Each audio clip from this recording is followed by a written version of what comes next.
2, 3, start. Praise the lord, హల్లెలూయా. బాగున్నారా? మరొకసారి దేవుడిచ్చిన అవకాశాన్ని బట్టి దేవునికి వందనాలు చెల్లిస్తున్నాను. మరి ఈరోజు దేవుని వాక్యం వినడానికి సిద్ధంగా ఉన్నారా? మరి ఈరోజు దేవుడు మన పట్ల కలిగిన తలంపులు, ఆలోచనలు మనం ఎరుగున్నామా?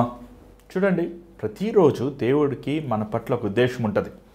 మన జీవితంలో ఉన్న చివరి ఘటం మాత్రం కాదు, కానీ ఒక రోజు లేచినప్పుడు ఒక ఉద్దేశంతో దేవుడు మనకు ఆ రోజు ఇచ్చుంటాడు.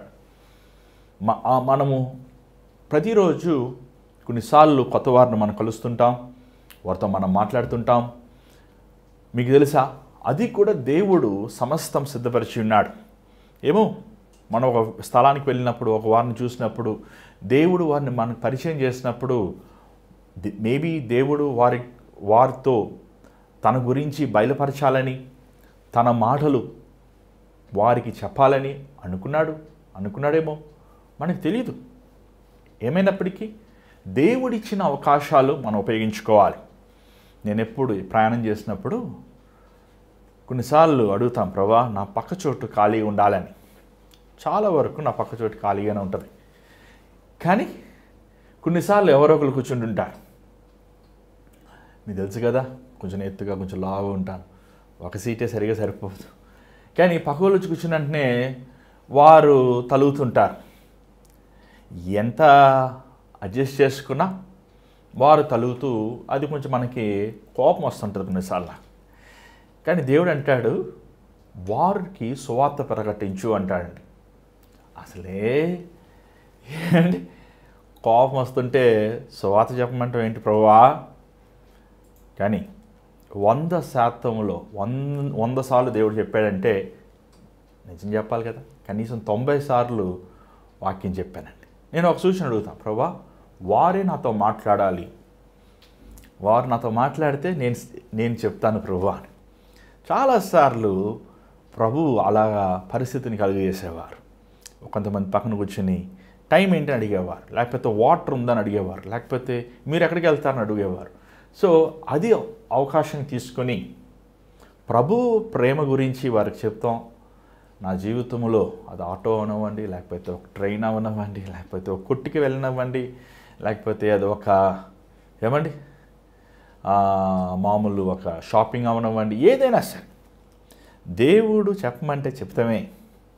మరి మీరేం చేశారు? ఈరోజు సువార్తను ప్రకటించారా? ఎవరికైనా దేవుని ప్రేమను చెప్పారా? మనకెందుకు, మన పని మనం చూసుకుందామని మీ పని మాత్రమే మీరు చూసారా?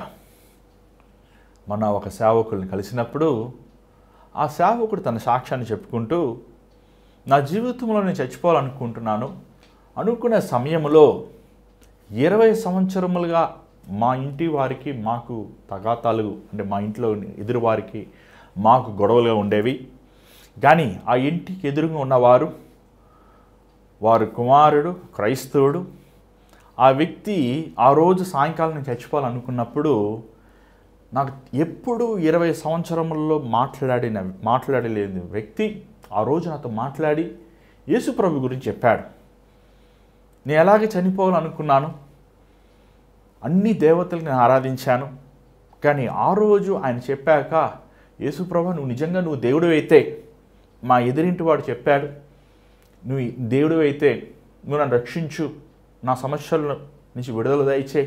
నా తల్లిదండ్రులు హాస్పిటల్ పాలయ్యారు, నా తమ్ముడికి యాక్సిడెంట్ అయింది, మా ఇంట్లో ఉన్నవారు పోలీస్ స్టేషన్లో ఉన్నారు, నాకు సమాధానం లేదు, చేతిలో ఆదాయం లేదు, డబ్బులు లేవు, నేను చచ్చిపోదాం అనుకుంటున్నాను ఈ సమస్యలన్నీ చూసి. నువ్వు నిజంగా దేవుడు అయితే నువ్వు కార్యం చేయి అని ఆ వ్యక్తి రాణి ప్రార్థనని, ఎలాగండి ఒక బొమ్మకి మాట్లాడతారు అలా మాట్లాడి అతను పడుకున్నాడంట. రెండో రోజు పొద్దుటే ఆశ్చర్యమైన విధంగా తన తల్లిదండ్రులు డిశ్చార్జ్ అవుతాం, తన ఇంట్లో ఉన్నవారు, తన తమ్ముడు ఇంటి తిరిగి వస్తాం, బంధువులు మరలా తన ఇంట్లో ఉన్న రక్త సంబంధులు వారుకున్న పరిస్థితి నుంచి విడుదల పొందు, అన్నీ ఒక్క రోజులో మార్పు చూసిన వెంటనే ఒక హైందువుడిగా ఉన్న తమ్ముడు, మత వైరాగ్యంతో ఉన్న వ్యక్తి, ఆ యేసుప్రభు ప్రేమను ఆ ఎదుటి వ్యక్తి, యేసుని నమ్ముకో అయ్యా, నీ పోరాటం నుంచి విడుదలిస్తాడు అని చెప్పిన మాటను ఆయన తీసుకొని యేసు ప్రభు ప్రార్థిస్తే నీకు విడుదల దొరుకుతుంది అన్న మాటని ఆయన ఎత్తుపట్టుకొని ప్రార్థించినప్పుడు కార్యం చేశారంట. అలాగే మన జీవితంలో ఈరోజు ఎవరికైనా ఒక 2 మాటలు ప్రభు గురించి చెప్పారా? ప్రభు ప్రేమ గురించి తెలియజేశారా? ఏమంటే చాలాసార్లు చాలామంది మీ వాట్సాప్లో చూస్తున్నాను, మీరు చాలామంది సినిమాలు పెడుతున్నారు, వాట్సాప్లో సినిమా యాక్టర్లు బొమ్మలు పెడుతున్నారు, ఏమండి పనికి మళ్ళా జోక్ వీడియోస్ పెడుతున్నారు. దయచేసి దేవుని వాక్యం పెట్టండి. ఏమో ఎవరికి తెలుసు, ఆ వాక్యము ఒకరి హృదయంను తాకుతుంది. దేవుని ప్రేమను గురించి మీరు మీకున్న వాట్సాప్లో ప్రకటించండి, ఫేస్బుక్లో ప్రకటించండి, ఇన్స్టాగ్రామ్లో ప్రకటించండి. ఏమండి చాలామంది మీరు ఈసారి నుంచి చాలామంది మీకు కాల్ చేస్తాను, మీ ఫోన్ నెంబర్ సేవ్ చేస్తున్నాను, సేవ్ చేసి మీకు లింక్ నేను షేర్ చేస్తానికి ఆస్కారంగా ఉంటుందని చేస్తున్నా. కానీ మీరు చాలామంది క్రైస్తవులను పిలవడి మీరు ఎంతో బాధకరమైన విషయం, ఎంతమంది దేవుని వాక్యాన్ని షేర్ చేస్తున్నారని చూసినప్పుడు, బైబిల్లో ఉన్న వాక్యములను షేర్ చేస్తాను చూసినప్పుడు నాకు కొంచెంమించి ఒక 5,000 కాంటాక్ట్లు ఉన్నాయండి ఫోన్లో. గుద్ది చెప్పగలుగుతాను, ఒక 50 మంది కూడా దేవుని వాక్యాన్ని షేర్ చేయరు. ఏమండి ఎంత బాధకరమైన విషయం. ప్రియమైన దేవుని బిడ్డలారా, దేవుడిచ్చిన సెల్ ఫోన్, దేవుడిచ్చిన కంప్యూటర్, దేవుడిచ్చిన చేతులు, దేవుడిచ్చిన ఆయుష, దేవుని సువార్తను ప్రకటించు. ఒకప్పుడు మనము ముఖాముఖికి వెళ్ళి ప్రకటించేవారు, ఇప్పుడు ఎలక్ట్రానిక్ అంతా సోషల్ మీడియా ఉంది కదా, ఈ సోషల్ మీడియా దేవుని వాక్యంని, బైబిల్లో ఉన్న వాక్యాన్ని మీరు షేర్ చేయండి. రోజు ఒక వర్స్ పెట్టండి. దేవుడు వాడుకుంటాడు. దేవుడు మనకు తెలియదు అది ఎవరి హృదయంలో వెళ్ళి నాటుకుంటుందని, కానీ నిశ్చయంగా నూరంతలు ఫలించేలాగా దేవుడు చూసుకుంటాడు. కాబట్టి సువార్త ప్రకటిస్తాం ఒక వ్యక్తి పని మాత్రం కాదు, లేకపోతే ఒక సేవకుడు, ఒక బోధకుడు పని మాత్రం కాదు. సువార్త ప్రకటిస్తాం ప్రతి ఒక్కడి పని. మరి ఈరోజు దేవుని వాక్యం ఏంటని సిద్ధంగా ఉన్నారా? మరి నిన్న మనము డబ్బు గురించి మాట్లాడాం. మరి 1 తిమోతి అయిపోయింది, రెండో తిమోతిలో ప్రవేశిస్తున్నాం. ఏమండి ఒక ఆయన అడిగాడు, 1 తిమోతికి 2 తిమోతి బంధువులాంటి అని అడిగారు. ఏమండి 1 తిమోతి 2 తిమోతి బంధువులు కాదండి, ఒకే పత్రికని పౌలు గారు తిమోతికి రాసిన పత్రిక, 1 పత్రిక 2వ పత్రిక, ఒకే తిమోతి బైబిల్లో ఉన్నాడు. ఈరోజు అనేక మంది తిమోతులు ఉన్నారనుకోండి, అది వేరే విషయం. కానీ ఒరిజినల్ తిమోతి ఒక ఆయన పౌలు దగ్గర బైబిల్ స్టూడెంట్గా ఉన్నాడు. సో పౌలు గారు ఆయనకి ఇచ్చే ఉపదేశములు, సలహాలు, నడవలసిన మార్గము, ఉత్తరముల పూర్వకం రాసినప్పుడు అది దేవుని చిత్త ప్రకారము ఈరోజు పరిశుద్ధ గ్రంథములో మన ముందు దేవుడు అది అనుగ్రహిస్తానికి సహాయం చేశాడు. మరి ఈరోజు మన దేవుని వాక్యంలోకి వెళ్దాం. దయచేసి అందరూ రండి, చివరి వరకు ఉండండి. కొంతమంది 10 నిమిషాలు వింటున్నారు, వాక్యం 15 నిమిషాలు వింటున్నారు. ఏమైనా ఆనందనం అన్నప్పుడు ఏం చేస్తారు చెప్పండి? చక్కగా అన్ని కూరలు కొంచెం కొంచెం వేసుకుంటుంటారు, అంతే కదా? అన్నీ చక్కగా తినాలి. మన ఆంధ్రాలో భోజనం ఏంటంటే ఫస్ట్ కూర, ఇగురు, సాంబారు, రసము, పెరుగు, ఏమండి అప్పలం ఉంటే లేకపోతే పచ్చడి ఉంటే అన్నీ ఒక క్రమంగా మనం తింటాం. అలాగా చివరి వరకు ఉండి మీరు దేవుని వాక్యములో ఉన్న మర్మము, దేవుని వాక్యములో ఉన్న సంగతి వినండి. వాక్యం వినుట వలన నీకు విశ్వాసం కలుగును. విశ్వాసము లేకపోతే నీ జీవితంలో ఆశ్చర్యకార్యాలు జరగవు. అందుకే వాక్యం చదివితే కాదు, వాక్యం వినాలి. ఏమండి బైబిల్ చాలామంది చదువుతుంటారు కానీ అర్థం కాదు.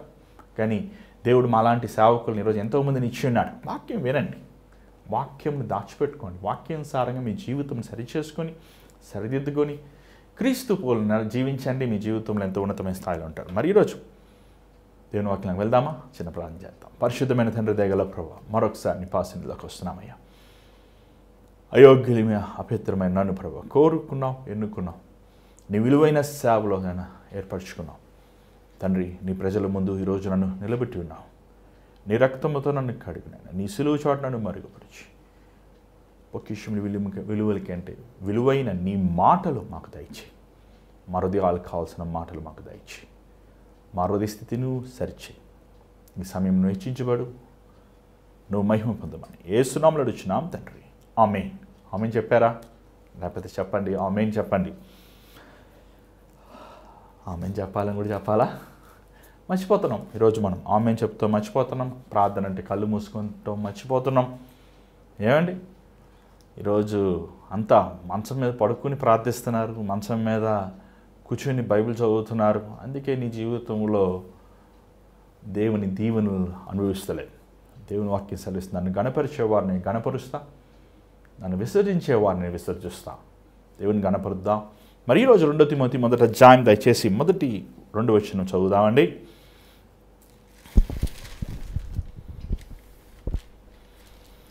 క్రీస్తు యేసునందున్న జీవమును గూర్చిన వాగ్దానమును బట్టి దేవుని చిత్తము వలన క్రీస్తు యేసు అపోస్తలుడైన పౌలు ప్రియకుమారుడగు తిమోతికి శుభమని చెప్పి వ్రాయునది. ఇక్కడ పౌలు అంటున్నాడు దేవుని చిత్త ప్రకారము. ఏమండి నేను అపోస్తలుడైన పౌలుని, దేవుని చిత్త ప్రకారము యేసు ప్రభు అపోస్తలుని, సువార్తికుని. అపోస్తలుని మీకు చెప్పాం కదా, ప్రత్యేకమైన రాయబారి, అంబాసిడర్, స్పెషల్ అంబాసిడర్, ఒక ప్రత్యేకమైన పని కోసం నియమించబడిన వ్యక్తి. పౌలు ఒక పాస్టర్ కాదు, లేకపోతే ఒక టీచర్ కాదు, లేకపోతే ఒక మిషనరీ మాత్రం కాదు. తాను వెళ్ళిన స్థలము సంఘాన్ని నాటుతాం, సంఘాన్ని స్థిరపరుస్తాం, సంఘములో ఉన్నవారిని ఏమంటే క్రమపరుస్తాం. అంత మాత్రమే కాదు, వారిని ఉత్తరముల ద్వారా బలపరుస్తాం. మరలా అక్కడి నుంచి ఇంకో చోటుకి వెళ్తాం. ఏమంటే ఒక ఎవాంజలిస్ట్ సువార్త చెప్పుకుని వెళ్ళిపోతుంటాడు, సంఘాన్ని కట్టడం. సంఘం స్థాపించేవాడు ఒక స్థానంలోనే ఉంటాడు, బోధించేవాడు అవకాశాలు ఇచ్చించాడు, బోధిస్తుంటాడు. కానీ పౌలు అలా కాదు, తన అవకాశాలు తనే కలుగు చేసుకుంటున్నాడు, తనే వెళ్తున్నాడు, తనే అవమానాలు పొందుతున్నాడు, నిందలు అనుభవిస్తున్నాడు, దెబ్బలు తింటున్నాడు, ఆశ్చర్యమైన కార్యాలు చేస్తున్నాడు, సంఘాన్ని కడుతున్నాడు, ఉత్తరంలో రాస్తున్నాడు, బలపరుస్తున్నాడు. దేవుడు దేశాల ప్రకారం తాను నాయకులను సిద్ధపరుస్తున్నాడు. అది ఇంకో ప్రత్యేకత. ఏమండి ఎన్ని పనులు ఒక ఆయన చేస్తున్నాడు, రియల్ గ్రేట్ కదండి. చాలాసార్లు మనం అంటుంటాం, అన్ని పనులు మాకే చెబుతావు ఏంటి. చాలామంది మహాతల్లులు ఉంటారు, పాపం వాళ్ళే పిల్లల్ని పెంచాలి, ఏమండి అంట్లు కడగాలి, వంట వండాలి, గదులు తొడవాలి, మళ్ళీ ఆఫీస్కి వెళ్ళాలి, మళ్ళీ ఫీజులు కట్టాలి, ఇంట్లో ఆయన కూర్చొని శుభ్రంగా తింటుంటాడు. ఏమండి మహాతల్లు 2 చేతులు ఇచ్చి దండం పెట్టచ్చు. అలాంటి వారిని ఎంతోమంది చూశాను. తాగేసి కూర్చుంటాడు. అలాగా పౌలు క్రీస్తు విషయంలో అన్ని పనులు చేస్తానికి ఇష్టపడ్డాడండి.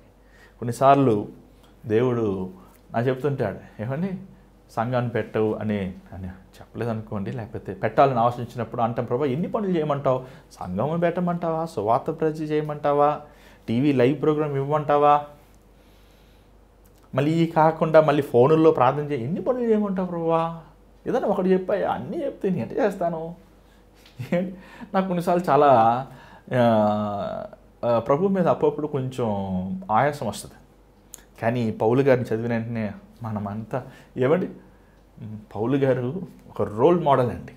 యేసు ప్రభు always, there is no doubt about it. కానీ పౌలు గారు ఏమండి యేసు ప్రభు దేవుని కుమారుడు, మానవ రూపంలో వచ్చి ఆయన ఈ లోకంలో జన్మించి సులువు యాగంలో అనుభవించి ప్రాయశ్చిత్త బలి అయ్యి మరణించి పునరుద్ధానం అయ్యి వెళ్ళిపోయాడు. యేసుప్రభు ఇక్కడ సంఘాలు కట్టలేదు. కానీ పౌలు ఏం చేశాడు, యేసుప్రభు పరిచర్యను, యేసుప్రభు విత్తిన సువార్తను శిష్యులతో పాటు తను సువార్త సేవలో ఒక ప్రభు చిత్త నియమం ప్రకారం సేవ చేశాడు. ఈరోజు ఎవరికి పెడితే వారు సేవ చేస్తున్నారు. సేవ అంటే ఏంటో ఒక ఆలోచన లేకుండా ఉన్నారు. ఏమండి చాలాసార్లు చాలామంది నాకు సలహాలు ఇస్తుంటారు, మీరు చర్చి పెట్టేసుకోండి, అందరు మీ దగ్గరికి వస్తారు, మీరు అందరికి ప్రార్థన చేయొచ్చు, కానుకలు వస్తాయి, అవును కదండి, మంచి బాగుంటుంది కదా. కానీ పౌలు అలా లేడే. పౌలు చర్చి పెట్టాడు, మళ్ళీ సంఘాలను బలపరుస్తున్నాడు, సంఘాలను కడుతున్నాడు. అన్నిటికంటే కష్టమైంది ఏంటి తెలుసా అండి, సంఘము కడతాం. ఆ సంఘాన్ని కట్టి ఆ సంఘము ఆ ఫలము తినకుండా వెళ్ళిపోతున్నాడు. మళ్ళీ ఆ ఫలము ఇంకొకరు అనుభవించేలా చేస్తున్నాడు. అది ఇంకా ఎక్స్ట్రీమ్లీ గ్రేట్. 10 మంది ఉన్నప్పుడు ఆ పాస్టర్ గారు ఏడవాలి, దేవుని సన్నిధిలో గోజాడాలి, గొడవలు కొట్లాట. కానీ వన్స్ స్టెబిలైజ్ అయిపోయాక నువ్వు అంత పోరాడవసరం లేదు. కానీ పౌలు తన జీవితంలో లాభము లేనివాడు ప్రభు సేవలో లాభము లేనిగా తను పనిచేస్తున్నట్లు మనం చూడగలుగుతున్నాం. 2వ వచనం చూసినట్లయితే తిమోతి నా ప్రియమైన కుమారుడా అని పిలుస్తున్నాడు. పౌలుకి శరీరయుతమైన కుమారులు ఉన్నారో లేదో మనకి తెలియదు. ఎందుకంటే పౌలు రక్షించబడినప్పుడు సిలువలో క్రీస్తుని చూసినప్పుడు దమస్కస్లో తన వయస్సు అప్పటికే 40 సంవత్సరాలని కొంతమంది అంటారు. చరిత్రలో ఇట్ ఈస్ ఓన్లీ అసంప్షన్, ఎవరికి తెలియదు. కొంతమంది అనేది తనకి వివాహం అయిపోయింది, తన భార్యను వదిలిపెట్టేశాడంటారు. కొంతమంది తన భార్య చనిపోయింది అంటారు. కొంతమంది పెళ్లి చేసుకోలేదంటారు. సో అది పరలోకానికి వెళ్ళాక ఒకవేళ మన డౌట్స్ కంటే క్లారిఫై చేసుకోవచ్చు, ఎందుకంటే బైబిల్లో లేదు అది. కానీ పౌలు గారికి ఎక్కడ శరీరయుతమైన పిల్లలు ఉంటే ఖచ్చితంగా రాసి ఉండేవారేమో, మరి రాయలేదు ఆయన. కానీ తిమోతిని నా ప్రియమైన కుమారుడా అంటున్నాడు. నిజంగా అది ఎంతో విలువైన మాట అండి. మనం ఎవరిని పెడితే వారిని కుమారుడిని పిలవం. ఏమండి, మన శరీరంని మన రక్తాన్ని పంచుకొని పుట్టినోడినే మన కుమారుడు అంటాం. మనం ఎవరు పెడితే వాడిని ఏమండి మనము తండ్రి అన్నాం. ఎవరి కడుపును మనం జన్మిస్తామో వాడిని తండ్రి అంటాం. కానీ ఇక్కడ నా ఆత్మీయ కుమారుడు కూడా అంటలేదు. తిమోతిని రక్షించింది, తిమోతిని స్వస్థపరిచింది, తిమోతిని దేవుని దగ్గర నడిపించింది, తిమోతికి తరబితిచ్చింది పౌలు గారి. అయినప్పటికీ తన నా ప్రియమైన ఆత్మీయ కుమారుడు అంటలేదు, కానీ నా ప్రియమైన కుమారుడా అంటున్నాడు.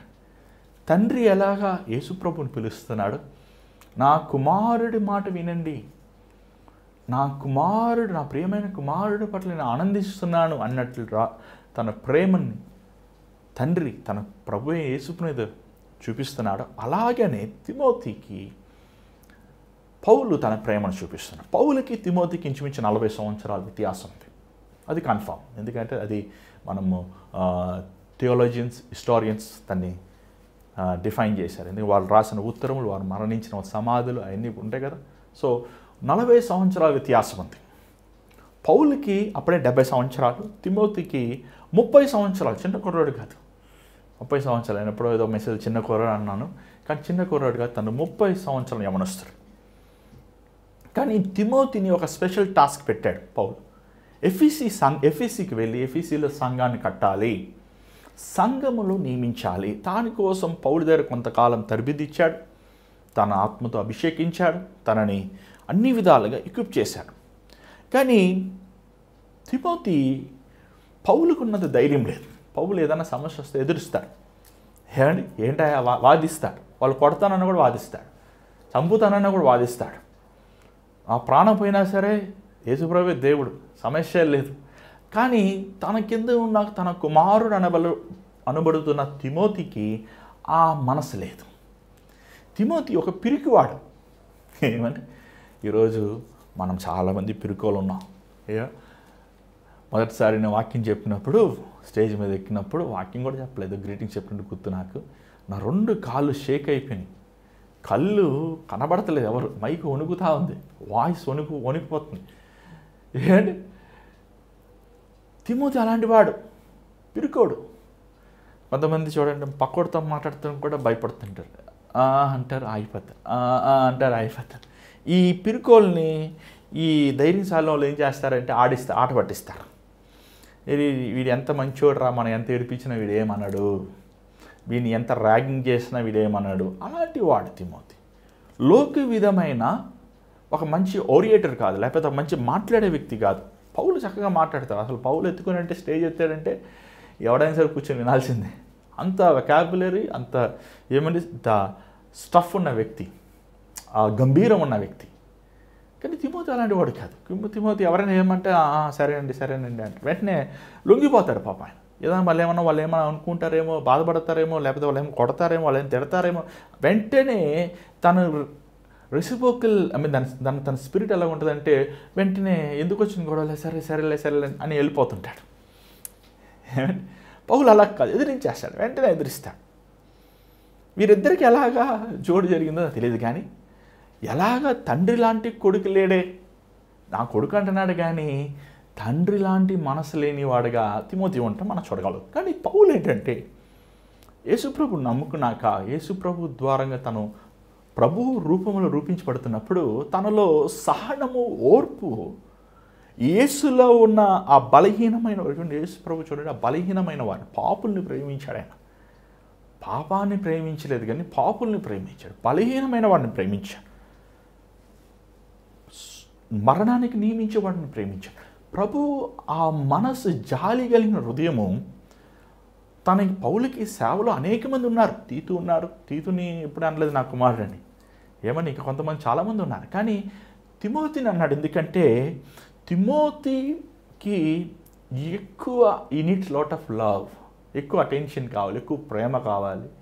తన బలహీనుడు, తను ఏమండి, మనకు కొంతసార్లు మనకు 3 పిల్లలు ఉన్నా, 4 పిల్లలు ఉన్నా, కొన్నిసార్లు ఒక పిల్లోడు బలహీనంగా ఉంటారు. అందరూ మనం ఎట్లా చూస్తాం, ఒక వ్యక్తి బాగా చదువుకుంటారు, ఇంకొక వ్యక్తి బాగా బిజినెస్ చేస్తారు, ఒక వ్యక్తి బాగా సేవ చేస్తారు, కానీ ఇంకోటి ఉంటాడు పాపం, వాడు ఏం చేయలేడు. వాడికి మనం అనుకుంటాం వాడు ఏం తలాంతులో మాట్లాడలేడు, పని చేయలేడు, బలహీనంగా ఉంటారు. అనుకోండి 4 పిల్లలు ఉన్నా ఒకళ్ళు బలహీనంగా ఉంటారు. ఆ బలహీనమైన వాడు ఏం చేస్తాడు చెప్పండి, తండ్రి వాడిని పక్కనే పెట్టుకుంటాడండి. నేను నా పక్కనే ఉండరా అంటారు, నేను చూసుకుంటాను అంటే బాబడే బతకలేని, టైం పడద్దు అంటారు. అలాగ తిమోతిని ఎక్కువ సమయం, ఎక్కువ కాలము పౌలు తన దగ్గరే పెట్టుకున్నాడు. తన గురించి ఎంతో ప్రార్థన చేశాడు, ఎంతో అక్కర కలిగి ఉన్నాడు. ఎందుకంటే ఆ ఉత్తరం రాష్ట్రం చూసినప్పుడు ఎంతో ప్రేమ, ఎంత లవ్, ఎంత ఎఫెక్షన్, ఎంతో ఒక ఏమంటే ఒక తండ్రికి బిడ్డకు ఉన్న ఆ అన్యూన్యం చూస్తున్నాడు. అంత మాత్రం ఆ ఉత్తరములలో కూడా తన గురించి ఎంతో ఒక ఎంకరేజ్మెంట్ ఇస్తున్నాడు. ఫాదర్ అంటే ఎంకరేజ్ చేసేవాడండి, డిస్కరేజ్ చేసేవాడు కాదు. ఏమండి, ఈరోజు చాలామంది ఫాదర్స్ ఉన్నారు, పిల్లలు చదువుకుంటానండే నీకు ఎందుకు రా చదువు పరా, పిల్లల్ని డిస్కరేజ్ చేస్తూ ఉంటాడు. అలా చేయకూడదు. ఫాదర్ అంటే నాకు ఎంకరేజ్ చేయాలి. ఫాదర్ ఇంకొక పేరేంటి, ఎంకరేజర్. మన హెవెన్లీ ఫాదర్ ఏమండి, ఆయన మనల్ని ప్రోత్సాహపరిచేవాడు, మనల్ని బలపరిచేవాడు. పౌలు 25 సార్లు తిమోతిని, 1 తిమోతి 2 తిమోతి ఉత్తరముల్లో 25 సార్లు పౌలు తిమోతిని బలపరిచాడు. ధైర్యం తెచ్చుకో, భయపడద్దు, ధైర్యంగా ఉండు, ముందుకు వెళ్ళు. ఈ ఉత్తరముల్లో 25 సార్లు ఎఫెసీ సంఘాన్ని గురించి రాస్తాం అనేసి తిమోతి గురించే రాశాడు ఆయన. ఎందుకంటే is more concerned about his loving son. ఏమంటే తిమోతి అంతగా పౌలుని ప్రేమించాడు, ఎంతగా పౌలుని నిజంగా పౌలుని ఎంతగా తను గౌరవించాడో మనం చూస్తున్నాం. ఎందుకంటే పౌలు చెప్పినట్లు అక్షరాల తను మాటల్లో కాదు కానీ క్రియల్లో చేశాడు. ఎఫెసీ సంఘములో ఉన్న దుర్మార్గమైన వ్యక్తులు, ఎఫెసీలో ఉన్న తిరుగుబాటుమైన వారు, అసలు తిమోతి వారిని చూసినప్పుడు ముందు అల్లాడిపోయాడు, భయపడిపోయాడు. అమ్మో వీళ్ళని ఇంట్లో సేవ నడిపిస్తాను, వీళ్ళందరినీ ఎలా సేవ చేపిస్తాను. ఏమంటే చాలాసార్లు మనం అనుకుంటుంటాం, మనం చక్కగా మాట్లాడితే. నేను చాలాసార్లు టీవీ చూస్తుంటాను, ఈ క్రిస్టియన్ ఛానల్ చూస్తుంటాను, ఎంతోమంది సేవకులు వస్తుంటారు. అబ్బా కొంతమంది మాట్లాడుతుంటే ఎంత చక్కగా మాట్లాడుతున్నారు తెలుగు అనుకుంటా. ఏమండి ఎంత చక్కగా అసలు వారి కథలు అవనివ్వండి, వాళ్ళు చెప్పే విషయాలు ఎంత బాగుంటాయో. నేను అడుగుతాను, ప్రభా ఇంత మంచి వాళ్ళు ఉండగా నేను ఎందుకు ప్రభా నీకు, నేను మాట్లాడలేను, నాకేమంత టాలెంట్ లేదు, నేనేమి అంత మనకంత వెకాబులరీ లేదు, నేనెందుకు ప్రభా నీకు, ఇంకా ఇప్పటికీ అర్థం కాదు ఎందుకు నన్ను దేవుడు కోరుకున్నాడు. ఏ ప్రత్యేకత ఉందని నాకు అర్థం కావట్లేదు. నాకు భాష రాదు, మాట్లాడటం రాదు, త్వరగా మోసపోతుంటాను, తెలివైన అనుకుంటే మోసపోతాను, చాలా విషయాల్లో కృంగిపోతుంటాను. మా నాన్నగారు చిన్నప్పుడు ఒకసారి అన్నారు, మా తమ్ముడు నాకు బాగా గుర్తురే, వీడు బతకలేడు రా, వీడిని జాగ్రత్తగా చూసుకొని అనేవారు. ఆ జీవితంలో నేను అనుకోండి, ఎందుకు ప్రభు నువ్వు నన్ను ఇంతగా ప్రేమిస్తున్నావు, నేనెందుకు చాలాసార్లు ఒకసారి ఒక పాస్టర్స్ ఫెలోషిప్ వెళ్ళాల్సి ఉంది. అందరూ పెద్ద వారు, అందరూ పెద్ద evangelist, TV evangelist, international preachers, national లెవెల్లో ప్రీచర్స్, వాళ్ళందరితో సమముగా కూర్చుని భోజనం చేసిన భాగ్యం ఇచ్చి, నేను ఏంటి ప్రభు నాకెందుకయ్యా, నేనే సాధించాను, నేనే సంఘాలు కట్టానా, నేను ఎన్ని ఆత్మలు రక్షించుంటాను, నాకేంటి ప్రభు ఈ బాధ్యత, ఈ అర్హత ఏంటి. పలుగారు అబ్బాయి అని అందరు గౌరవిస్తారు, కానీ ఆ పేరు నిలబెట్టుకోవాలంటే దేవుడు కృప చూపిస్తాయి కదా. మొదటిసారి పిలుస్తారు జయపాల్ గారు అబ్బాయిని, రెండోసారి పిలవాలంటే అది దేవుడు కృప ఉంటేనే కదా. దేవుని కృప ఉండాలి. ఎందుకు నన్ను కోరుకున్నావు, పిరికివాడు తిమోతి, భయం ఉండేవాడు, భయపడేవాడు. చూడండి, ఈ భయం అనేది దయ్యం. భయమే దయ్యం. నువ్వు ఏదైనా భయపడుతున్నావంటే జ్ఞాపకం చేసుకో, అది సాతాను. భయము ఎప్పుడు మనకు భయం కలుగుతుందంటే అండి, మనము జనరల్గా భవిష్యత్తు గురించి కానీ లేకపోతే ఏదైనా ఒక విషయం గురించి మనం ఆలోచించినప్పుడు ఆ ఆలోచనల్లో లేకపోతే ఆ పరిస్థితుల్లో దేవుడు లేకపోతే మనకు భయం వస్తుంది. ఏమండి అది అంటున్నాడు చూడండి, పౌలు ఏమంటున్నాడు చూడండి, 6వ వచనం, 2 తిమోతి 1వ అధ్యాయం 6వ వచనం చదవండి ఒకసారి. ఆ హేతు చేత నా హస్త నిక్షేపణము వలన నీకు కలిగిన దేవుని కృపావరము ప్రజ్వలింప చేయవలనని నీకు జ్ఞాపకము చేయుచున్నాను. దేవుడు మనకి శక్తియు ప్రేమయు ఇంద్రియ నిగ్రహము గల ఆత్మనే ఇచ్చెను గాని పిరికితనము గల ఆత్మనియ్యలేదు. చూడండి, పౌలు ఒక మాట చెప్తున్నాడు, అయ్యా నీ మీద చెయ్యి పెట్టి ప్రార్థన చేశాం, నూనె రాసి అభిషేకించాం. చూడండి, మోషే 40 సంవత్సరాలైనప్పుడు ఫరో అంటే రాజు, ఐగుప్తు రాజుగా ఉంటాను యోగ్యత ఉంది అతనికి. అన్ని హెబ్రీ రాసిన పత్రిక రాయబడి ఉంది. అన్నిటిలో తన ప్రవీణుడు, కత్తిలో పోరాటం ప్రవీణుడు, చదువుల్లో ప్రవీణుడు, రాజుకు ఉండాల్సిన గుణాలన్నీ ఉన్నాయి. కానీ అవన్నీ దేవుని నిమిత్తం విడిచిపెట్టి 40 సంవత్సరాలు ఎడారిలో ఉన్నాడండి. 80 సంవత్సరాలప్పుడు దేవుడు తనతో మాట్లాడు, ఆ మండే ఆ చెట్టులో నుంచి ప్రభు మాట్లాడే తనతో, మోషే మోషే, ఏంటి ప్రభువా నువ్వు వెళ్ళి ఐగుప్తిలో ఉన్న నా ప్రజల్ని విడిపించంటే ఏమన్నా తెలుసా, అయ్యా నేను మాట్లాడలేను వాడినయ్యా, నిన్ను మాట్లాడగలిగిన వాడు అన్నప్పుడు దేవుడు వాడుకోలేదు మోషేని. నాకు కత్తి కటారాలు వాడటం వచ్చినప్పుడు వాడుకోలేదు దేవుడు మోషేని. ఎప్పుడైతే ఆ 40 సంవత్సరాల ఎడారిలో అంతవరకు ఒక రాజు టీవీగా బతికిన మోషే ఆ ఎడారిలో ఉండి తన జీవితంలో ఏంటి నా బతుకు, ఇంకా నా బతుకు వల్ల ఏం ప్రయోజనం ఉంది అని వేసారిపోయిన సమయంలో దేవుడు మాట్లాడాడు. చూడండి, దేవుడు దీనులతో మాట్లాడేవాడు, విరిగి నలిగిన హృదయం కలిగిన వారితో మాట్లాడేవాడు. చాలాసార్లు మనం అనుకుంటాం, చాలామంది చూస్తుంటాం, నీ సేవ చేయాలి, సేవకుడు అవ్వాలి, ఏం చేస్తారు, వెంటనే మొహం నిండా మేకప్ వేసుకుంటారు, జిమ్కి వెళ్ళి మంచి కండలు పెంచుతారు, ఇంకేం చేస్తారు మంచి హెయిర్ స్టైల్ పెడతారు, ఏమండి యాక్షన్స్ బాగా ఇట్లా ఊపుతుంటారు, ఏంటో మరి డిఫరెంట్ ఏవో చేస్తుంటారు.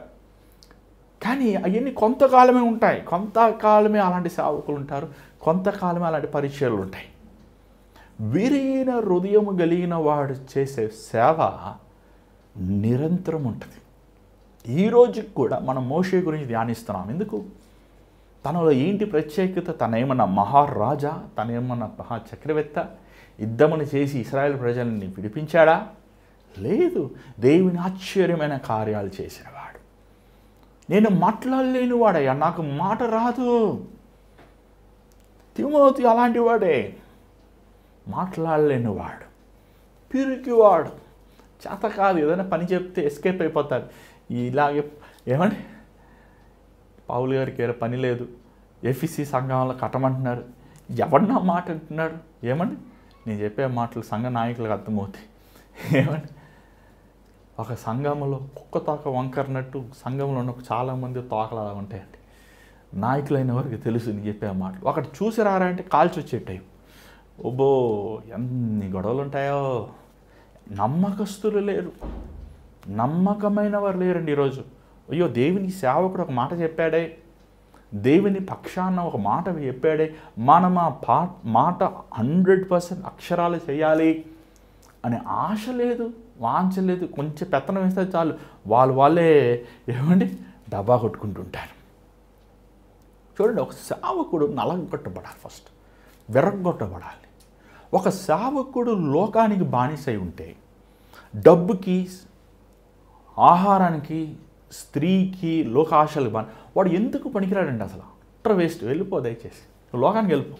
డబ్బులు టీ కొట్టు పెట్టుకున్నప్పుడు 1,00,000 రూపాయలు సంపాదించవచ్చు హ్యాపీగా. నీకు సేవ చేయాలి నీకు సేవకుడు అవ్వాలంటే మొదటగా నీ అహం చావాలి, రెండోది నీ ఆశలు చావాలి, మూడోది నీలో ఉన్న నీ ఆలోచనలన్నీ నశించిపోవాలి. అసలు నువ్వు అంత నీ జీవితం ఎంత అన్నట్టు అయిపోవాలి అంతే. ఏమండి, తిమోతి అలాగ లేడు. తిమోతి ఒక గ్రీకు, వాళ్ళ తండ్రి గ్రీకు, తన తల్లి ఒక విశ్వాసురాలు, తన అమ్మమ్మ ఇంకో గొప్ప విశ్వాసురాలు, చిన్నప్పటి నుంచి దేవుని వాక్యంలో పెరిగినవాడు. కానీ ఆ పరీక్ష సమయంలో వచ్చినప్పుడు తను పిరికివాడుగా ఉంటున్నాడు. ఈరోజు ఎంతమంది మనం పిరిగివారుగా ఉంటున్నామండి? భయపడిపోతున్నాం. భయం భయం భయం. ఈరోజు ప్రతి ఒక్కరికి భయం. వెంటనే నేను న్యూస్లో చూస్తున్నాం, ఏమంటే రెసిషన్కి వెళ్ళిపోతుంది, లోకం కరువులోకి వెళ్ళిపోతుంది, ధరలు ఎక్కిపోతున్నాయి, పెట్రోల్ రేట్ ఎక్కిపోయింది, డీజిల్ ఎక్కిపోయింది, ఇంకా కిలో బియ్యం కూడా ఎక్కిపోతుంది, ఇంకా అన్ని కష్టాలు ఉన్నాయి, కష్టాలు బాధలు, ఉద్యోగాలు పోతాయి, అన్నీ ఒక ఆందోళనైన పరిస్థితి, కలవరమైన పరిస్థితి మనం చూస్తున్నాం. కానీ మన ఒక న్యూస్ని చూసి, లేకపోతే ఒక ఎకానమిస్ట్ ఎకానమీ అనలైజ్ చేసే వ్యక్తిని అనలైజ్ చేసిన దాన్ని చూసి, లేకపోతే ఏమంటే ఆయిల్ ప్రైస్ చూసి, లేకపోతే డాలర్ ప్రైస్ చూసి మనము దేవుణ్ణి ప్రశ్నిస్తున్నాం. ఎంత దుర్మార్గులం అంటే మనం. అసలు ఎవరండి మన దేవుడు? ఏలియా 3 సంవత్సరాలు ఏమంటే ఆకాశం తలుపులు మూయిపించాడు. ఏలియా పస్తున్నాడా? ఇశ్రాయేలు దేశంలో ఉన్న వారందరూ పస్తున్నారు, కరువులో ఉన్నారు, భయంకరమైన కరువు, మామూలు కరువు. కానీ దేవుడు తన సేవకుడిని మర్చిపోయాడా? వారు పెంట తింటుంటే ఈయన మాసం తింటున్నాడు, వాళ్ళు బురద నీళ్ళు తాగుతుంటే ఈయన మినరల్ వాటర్ తాగుతున్నాడు. ఏమండి, ఖచ్చితంగా లోకంలో ఉన్న వారికి పరిస్థితులు అల్లకొలంగా ఉంటాయి. ఎందుకంటే వారికి దేవుడు లేడు. కానీ నీకు నాకు ప్రభు ఉన్నాడు. మన ప్రభు మనల్ని పోషిస్తాడు. మన దేవుడు అల్లటప్ప దేవుడు కాదండి, ఏదో బొమ్మ కాదైనా జీవం కలిగిన దేవుడు, జీవించేవాడు, సృష్టిని శూన్యంని పోషించేవాడు. ఏమంటే కాకిలకి ఎప్పుడైనా ఎకానమీ డౌన్ అయిపోతే కాకిలు ఆనందంగా ఉంటాయా? చెప్పండి. కాకిల్ని పోషించేవాడు, చెట్టుల్ని పోషించేవాడు, సముద్రంలో ఉన్న చేపల్ని పోషించేవాడు, అడవిలో ఉన్న పువ్వుల్ని పోషించేవాడు మనల్ని పోషించడా? అంత దేవుడేమన్నా అంత తన చెయ్యి ఏమన్నా అంత చిన్నదా? ఏమండి, నువ్వు ఒక న్యూస్ని చూసి ఆందోళన పడిపోతున్నావు భవిష్యత్తు గురించి. నా భవిష్యత్తు ఏంటి, నా బ్రతుకేంటి, నీ ఎలా బ్రతుకుతున్నావు చెప్పు. 10 సంవత్సరాల ముందు నువ్వు ఎంత వెయిట్ ఉన్నావు చెప్పు. ఇప్పుడు ఎంత ఉన్నావు? 30 కేజీలు ఎక్కావు కదా. నీ 10 సంవత్సరాల ముందు నీ జీతం ఎంత, ఇప్పుడు నీ జీతం ఎంత? 10 సంవత్సరాలు ఏ వాహనం వెళ్ళావు, ఇప్పుడు ఎలా ఉన్నావు? ఈ 10 సంవత్సరాలు దేవుడు నిన్ను ఇంత అభివృద్ధిస్తే ఇంకొక 10 సంవత్సరాలు దేవుడు నిన్ను కాచి కాపాడా, లేదా నిరంతరం కాచి కాపాడా? ఎందుకు నీలో భయము అనుమతిస్తుంది? పౌలు అంటున్నాడు, నీకు అభిషేకం ఉందయ్యా. ఏమంటే అభిషేకం, నేను అభిషేకించాం సేవకి, నీకు వరం ఇవ్వబడింది, దేవుని బహుమానం. ఏమంటే మీరు చెప్పాం కదా, నేను అస్సలు నా వాక్యం చెప్తాం కూడా రాదు. కానీ ఈరోజు దేవుడు ఒక వ్యక్తి కోసం ప్రార్థిస్తున్నప్పుడు ఆ వ్యక్తి హృదయంలో ఉన్న ఆలోచనలు, తన భవిష్యత్తు ఏమంటే అక్షరాల చెప్పగలిగిన కృప ఇచ్చాడు. ప్రార్థన చేస్తే కార్యం జరిగే కృపనిచ్చాడు. ఎట జరుగుతుంది నాకే తెలియదు. దేవుడు ఇచ్చాడు వరం, దేవుడు వరం ఇచ్చాడు మనకి. చెయ్యి పెట్టి ప్రార్థిస్తున్నప్పుడు కొన్నిసార్లు ఏమండి అనేకసార్లు దురాత్మలు విడుదల పొందుతున్నారు, మనుషులు జయం పొందుతున్నారు, డాక్టర్స్ వల్ల అసాధ్యమైనవి దేవుడు చేయగలుగుతున్నాడు. నా చేతులు మట్టే, కానీ నా మీద ఉన్న అభిషేకం 1,00,000 కోట్ల కంటే విలువైనది. ఒక వ్యక్తి తన తలాంతులు కానీ తన జ్ఞానము కానీ అభివృద్ధి పొందడు, కానీ దేవుని అభిషేకం ద్వారంగా అభివృద్ధి పొందుతాడు. దేవుని అభిషేకం అండి, దేవుడు నీకు ఇచ్చాడు, నాకు ఇచ్చాడు. ఎవడైతే రక్షించబడి బాప్తిజం తీసుకుంటాడో, ఎవరైతే పరిశుద్ధాత్మతో నింపబడి ఉన్న ప్రతి ఒక్కడికి ఉంది అభిషేకం, ప్రతి ఒక్కడికి ఉంది వరం. కానీ ఆ వరం పెట్టుకొని తిమోతి భయపడిపోతున్నాడు, ఆందోళన చెందుతున్నాడు, కలవరపడిపోతున్నాడు. ఏమండి ఈరోజు మీరు అలా ఉన్నారా? మన దేవుడు ఎర్ర సముద్రాన్ని పాయలు చేసినవాడు, ఇక్కడ చూడండి, ఇంకా కొంచెం మనం ముందుకు వెళ్తాం. మనకి భయపడే ఆత్మని ఇవ్వలేదు, కానీ భయపడే ఆత్మ, దురాత్మ, సాతాను, భయం, దాని పేరే భయం. ఏమండి, అది పట్టుకుంది అనుకోండి మనకు భయం వచ్చేస్తుంది. ఈ భయంతో పాటు మనకేమొస్తుంది, బలహీనత వస్తుంది, కృంగుదల వస్తుంది. మనం చూస్తానికి ఏమైనా మంచి కండలు ఉంటాయి, కానీ మనసును పట్టుకొని మనం కృంగిపరిచేస్తుంది సాతాను, దేవుడు. అది ఎప్పుడు అలాంటి టైంలో వెంటనే నువ్వు యేసు రక్తం జయించులో ఏ సాతాను, నువ్వు వెళ్ళి సాతానా, ఈ దేహం దేవునిది, నా శరీరం దేవునిది, నా రక్తం దేవుని, నువ్వు ఎందుకు వచ్చావు, వెళ్ళ, నీ భవిష్యత్తు ఏంటి, నీ బతుకేంటి, నీ పిల్లలు ఏంటి. కొంతమందిని చూస్తుంటే నాకు చాలా కోపం వస్తుంటుందండి. పెళ్ళే అవదాలకి ప్రార్థన చేస్తే పెళ్ళి అవుతుంది. నా పెళ్ళి అయింది, హల్లెలూయా దేవుని స్తోత్రం. పెళ్ళి అయిందా అన్నా, మళ్ళీ కృంగిపోతుంది. ఏంటయ్యా అని, పిల్లలు లేరన్నా, పిల్లలు లేరు. సరే పిల్లలు పుట్టాక ఒకళ్ళు అలా ప్రార్థన, ఇద్దరు పిల్లలు పుట్టారు, ఇద్దరు పిల్లలు పుట్టాక ఏం చేయాలి, అతను 2 అంతలు స్తుతించాలి, కానీ 2 అంతలు దిగులు పడుతున్నాడు. ఏంటయ్యా అంటే, ఇద్దరు పిల్లలు పుట్టారు, ఎలా పోషించాలంటే, పుట్టకపోతే పుట్టలేదని గొడవ, పుడితే పుట్టారని గొడవ. అంటే ఆ దేవుడు ఇచ్చాడు కదా, దేవుడు పోషిస్తాడు. మళ్ళీ ఏంటంటే ఉద్యోగం సరిపోవట్లేదు, రాబడి సరిపోవట్లేదు, ఇన్కమ్ లేదు, ఎలాగ నడిపించాలి, దేవుడు ఇస్తాడు. ఏ సమయంలో నీకు ఏది కావాలి, ఏ సమయంలో నీకు ఏది అవసరమో నీకు ఇస్తాడు. అన్నీ ఒకేసారి ఇస్తే ఏం చేసుకుంటావు? కొట్టుకెళ్ళి రోజు ఎందుకు కాయగూరలు కొనుక్కోవాలి, ఆ నెలకు ఒకే కాయగూరలు కొనేసుకో. ఏమండి, 100 కేజీలు ఉల్లిపాయలు, 100 కేజీలు వంకాయలు, 100 కేజీలు ఏమైనా సంవత్సరం కొనేసి పెట్టేసుకో. ఏమవుతాయి, కుళ్ళిపోతాయి. దేవుడు తెలుసు ఏ సమయంలో ఏ వంకాయని పండించాలని నీకోసం, ఏ ఉల్లిపాయను పండించాలని నీకోసం దేవుడు తెలుసయ్యా. దేవుడు చూసుకుంటాడు. ఎందుకు ఓవర్ అయిపోతావు, ఎందుకు ఓవర్ని ఆందోళన పొందకూడతావు, ఎందుకు ఓవర్ని కలవరపడిపోతుంటావు? ఆ పసిపిల్లోని చూసి వీడికి ఇంజనీరింగ్ ఫీజు కట్టాలంటే అసలు నువ్వు మాట్లాడేదానికి ఏమన్నా బుద్ధి ఉందా? పిల్లోడిని ఇచ్చినోడు దేవుడు, పిల్లోడి కట్టే ఫీజు ఇవ్వడా? అంత మూర్ఖుడా మన దేవుడు? ఏమన్నా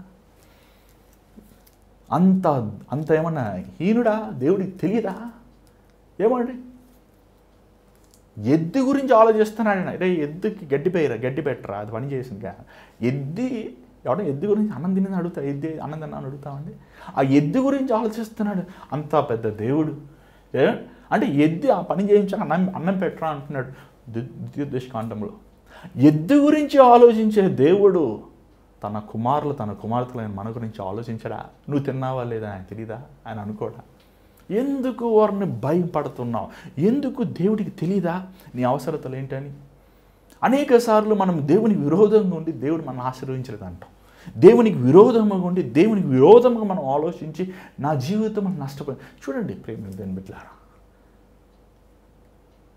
మీ అమ్మగారు నువ్వు ఎంత తిట్టినా, మీ నాన్నగారు నువ్వు ఎంత తిట్టినా, చాలామంది గొడవ పెట్టినప్పుడు నువ్వు నా తండ్రివే కాదు పో అంటారు, నువ్వు నా తల్లివే కాదు, నాకు ఏ సంబంధం లేదు. నిజంగా చెప్పు, ఏ సంబంధం లేకుండా ఉంటుందా? నీరున్న శరీరం ఎవరిని పెంచుకున్న శరీరం, నువ్వు కేసిన విత్తనం మీ నాన్న డిఎన్ఏ ఉంటుంది నీలో. ఏమంటే ప్రతి రక్తంలో ఒక శాంపుల్ తీసుకెళ్ళి టెస్ట్ చేస్తే నీ నాన్నలో ఉన్న డిఎన్ఏ మీ అమ్మలో అమ్మ డిఎన్ఏ ఉంటుంది. అది ఎవరు వేరు చేయలేరు. అలాగే నీకున్న శ్వాస దేవుడిచ్చింది, నీలో ఉన్న ప్రాణము దేవుడిచ్చింది. నువ్వు నా దేవుడు కాదు, నువ్వు నాకు కాదు అన్న, నువ్వు దేవునితో గొడవ పెట్టుకున్న మాత్రాన, లేకపోతే కృంగిపోయిన మాత్రాన, ఆయన మన తండ్రి అండి. ఆయన సమస్త జనులకి ఆయన తండ్రి, సమస్త శూన్యమికి ఆయన తండ్రి. ఆయన తండ్రి, ఆయన పోషించేవాడు. పౌలు ఎంతో విశాలమైన మనసుతో తన కుమారుడైన తిమోతితో మాట్లాడుతున్నాడు.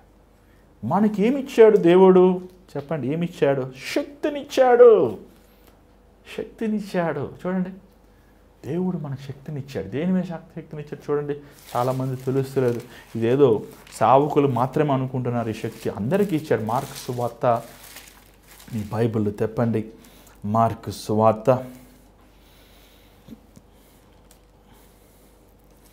16వ అధ్యాయము 15వ వచనం చదవరా దయచేసి.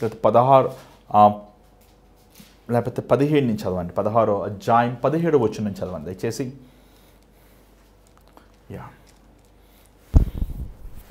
నమ్మిన వారి వలన ఈ సూచక క్రియలు కనబడును, ఏవనగా నా నామమున దయ్యములను వెళ్ళుగొట్టుదురు, క్రొత్త భాషలో మాట్లాడుదురు, పాపములను ఎత్తి పట్టుకొందురు, మరణకరమైనదేది త్రాగినను అది వారికి హాని చేయదు, రోగుల మీద చేతులుంచినప్పుడు వారు స్వస్థత నొందుదురని వారితో చెప్పాను. అలాగే మత్తయి చివరి అధ్యాయం 28వ అధ్యాయము 18వ వచనం మాత్రం చదవండి, మనకి సమయం లేదు. 28వ అధ్యాయం 18వ వచనం మాత్రం చదవండి దయచేసి. మీరు కూడా చూడండి, మీ బైబిల్ తిప్పండి. అయితే యేసు వారి యొద్దకు వచ్చి పరలోకమందును భూమి మీదను నాకు సర్వాధికారము ఇయ్యబడి ఉన్నది, కాబట్టి మీరు వెళ్ళి సమస్త జనులను శిష్యులనుగా చేయుడి, తండ్రి యొక్కయు కుమారుని యొక్కయు పరిశుద్ధాత్మ యొక్క నామంలోనికి వారికి బాప్తిస్మం ఇచ్చుచు నేను మీకు ఏ సంగతులు ఆజ్ఞాపించితినో వాటన్నిటినీ గైకొనవలెనని వారికి బోధించుడి. దేవుడు ఇచ్చేసాడండి మనకు, దేవుడికి అధికారం. ఏమండి, మన తండ్రి ఆయన. ఏమంటే మీ నాన్న జోబులో డబ్బులు తీసుకుంటే మీ ఇంట్లో వచ్చి ఏమంటే ఎరా నీ నాన్న జోబులో డబ్బులు తీసుకుంటున్నావు అంటే నువ్వు ఆర్డర్ అని అడుగుతాం. ఏంటి మీ నాన్నగారు అన్నం తింటున్నావు ఏంటి? ఏమంటే మనం ఇంకో ఇంటికి వెళ్ళి అన్నం తినగలమా? ఏదైనా ఒకరోజు తింటాం, 2 రోజులు తింటాం. కానీ మన ఇంట్లో మనం ఏం కావాలని తింటాం హక్కు ఉంది. చూడండి, కొంచెం పిల్లలు చూడండి, వాళ్ళు ₹1 కూడా సంపాదించరు. 20 సంవత్సరాలు 30 సంవత్సరాలు వచ్చినా ఇంకా నాన్న ఆస్తి మీద ఆధారపడతారు. కానీ నాన్న ఏమైనా అడిగితే క్వశ్చన్ చేస్తారా? క్వశ్చన్ చేయడు. తినరా, అన్న విషయంలో తినరా అంటాడు. ఏమండి, ఒక లోక తండ్రి తన కొడుకుని అంతగా ప్రేమిస్తే, తన కూతురుని అంతగా ప్రేమిస్తే, పరలోక తండ్రి ప్రేమామూర్తి ఏమండి, ఆయన మనకి శక్తినిచ్చాడు, మనకి అధికారం ఇచ్చి ఉన్నాడు. 2-3 నా నామంలో ఏది బంధిస్తారో అది బంధించబడను, ఏది తెరుస్తారో తెరవబడును అన్నాడు. God has given the authority. నీకు అధికారం ఇచ్చి ఉన్నాడు. ఒక సేవకుడు నూనె రాసి ప్రార్థన చేయవసరం లేదు. సేవకుడికి దేవుడు ప్రత్యేకమైన వరం మాత్రం కాదు, దేవుడు ప్రతి ఒక్కడికి వరం ఇస్తానికి సిద్ధంగా ఉన్నాడు. తన అభిషేకం ఇస్తానికి సిద్ధంగా, తన పరిశుద్ధాత్మని ఇస్తానికి సిద్ధంగా ఉన్నాడు. దేవుడు మనకిచ్చి ఉన్నాడు. ఆ మాటలు చెప్తున్నాడు తిమోతి. ఎందుకు తిమోతి వాడిని కలవరు పెడదాం? దేవుడు మనకి శక్తినిచ్చాడు. ఏమండి, ఇంకోటి ఏమిచ్చాడు? దేవుడు మనకి ప్రేమ అనే ఆత్మనిచ్చాడు. యేసు ప్రభు ఎంత శక్తివంతుడు. కానీ ఏం చేసే చెప్పండి, ఆ సులువుకు వెళ్ళకముందు శిశువులు పాదములు కడిగాడు ఆయన. వారిని ప్రేమించగలిగాను. చూడండి, ఈరోజు మనం ద్వేషిస్తారు చాలామంది. ఏదో మన ఎవరు చెప్తున్నారు, నేను ద్వేషించే వాళ్ళు నీ జీవితం నుంచి వెళ్ళిపోవడం. అదేంటిది? నిన్ను ద్వేషించేవారు నువ్వు క్షమించాలి. ఏమన్నాడు ప్రభు? నీకు ఉపకారం చేసేవారు నువ్వు క్షమిస్తే ఏం లాభం? నిన్ను ద్వేషించేవారు నువ్వు అన్నం పెట్టాలి, నిన్ను అసహించుకున్న వారికి అన్నం పెట్టాలి, నిన్ను గాయపరిచేవారు నువ్వు ప్రేమించాలి. నువ్వు అలా చేసినప్పుడు వాళ్ళ తల మీద నిప్పులు వేసినట్టు. ఏమండి, ఈరోజు అర్థం చేస్తూ బైబిల్ చదవరు. అసలు విశ్వాసులు బైబిల్ చదవరు, సేవకులు బైబిల్ చదవరు, వాక్యం బోధించే వాళ్ళు బైబిల్ చదవరు. నీ జీవితంలో ఉండే వాళ్ళు వెళ్ళిపోతాం ఏంటండి? నేను నమ్మేది ఏంటంటే మన జీవితంలో వచ్చే ప్రతి ఒక్కడు దేవుని చిత్తమే. అది భర్త అవనివ్వండి, భార్య అవనివ్వండి, పిల్లలు అవనివ్వండి. ఈరోజు చాలామంది కొడుతున్నాడు, విడాకులు ఇచ్చే అమ్మ, నిన్ను నీ భార్య వండి పెడతలేదు, ఆమె విడాకులు ఇచ్చే ఇంకో పెళ్లి చేసుకో, మళ్ళీ విడాకులు ఇచ్చే. క్షమించు. దేవుడు మనకు శక్తినిచ్చాడు ప్రేమిస్తానికి. ఏమన్నా ఎవడు పక్కన ప్రేమించలేడు. స్వార్థమైన హృదయం అందే. మన గురించే ఆలోచించుకుంటాం. నా దగ్గర డబ్బులు లేవు, నాకు ఆకలేస్తుంది, నా బట్టలు లేవు, నా నిద్ర వస్తుంది. నా అనే హృదయం ఇది. ఈ నా అనే హృదయం యేసు సిలువలో వేసేసాడు. నా అనేదానికి శక్తి లేదు. ఇంకా యేసు ప్రభు ప్రేమించే శక్తినిచ్చాడు. అది గొప్ప శక్తి అండి. మూడవదిగా ఏంటి చూడండి, సెల్ఫ్ డిసిప్లైన్. ఏంటది? తెలుగులో ఏముంది? ఆశా నిగ్రహమా. చూడండి, అక్కడ చూస్తున్నాం మనం 7వ వచనంలో, దేవుడు మనకి శక్తియు ప్రేమయు ఇంద్రియ నిగ్రహము గల. ఇంద్రియ నిగ్రహం అంటే ఏంటి తెలుసా అండి? To stay calm. ఇంట్లో గొడవ జరుగుతుంది, అర్థం కాని పరిస్థితి ఉంది, మౌనంగా ఉండగలరా? వచ్చాడు నీ మేనేజర్, నాన్న నువ్వు రేపు నుంచి రావద్దు, ఇదిగో నీ ఊస్టింగ్ లెటర్ అన్నాడు. ఏం చేస్తావు? మౌన. ఎమోషన్స్ కంట్రోల్ చేసుకోవాలి. ఏమండి, వెంటనే విన్న ఫోన్ కాల్ వచ్చింది, మీ నాన్నగారి యాక్సిడెంట్ అయిందయ్యా, వెంటనే రండి అన్నావు. ఎలా ఉంటుంది? ఎగ్జామ్లో ఫెయిల్ అయిపోయావు, ఎలా ఉంటుంది, ఇంటర్వ్యూలో ఫెయిల్ అయిపోయావు, ఏమంటే అన్ఎక్స్పెక్టెడ్ అయిపోయింది. వెంటనే ఎలా ఉంటుంది, కొంతమంది అయితే అరిసేస్తారు, కొంతమంది అయితే వాళ్ళని హానిపరుచుకుంటారు, కొంతమంది కృంగిపోతారు. ఇంద్రియ నిగ్రహం అనే ఆత్మను మనకి ఇచ్చాడు, అంటే టు స్టే కామ్.